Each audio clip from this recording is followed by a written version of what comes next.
Because I'm a lunatic, I'm making my first violin without professional training. Today, I'm going to be starting on the neck. Now, I already have a neck, you say. Well, the only problem is that whenever I made this template, I printed it offline from makingtheviolin.com. I made the absolute boneheaded beginner's mistake of just assuming that it printed at the correct size.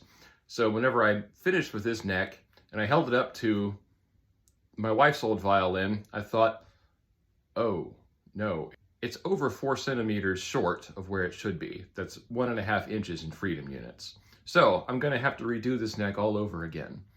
I could be absolutely furious right now, and to be honest, I went through the 5 stages of grief in about 3.5 seconds or so.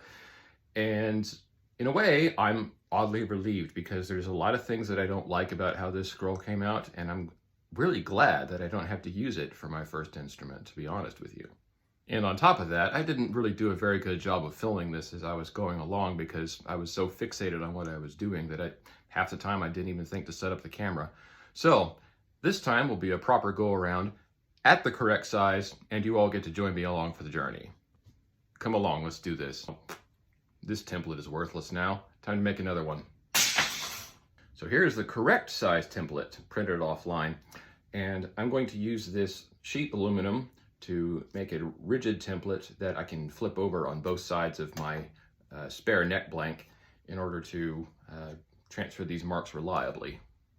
There's a little bit of tape damage on this piece because I had tried making a template out of another piece of aluminum that turned out to be far too thin. So as I peeled the tape off, it kind of took a little bit of the marks with it, but it's still just fine enough for my purposes.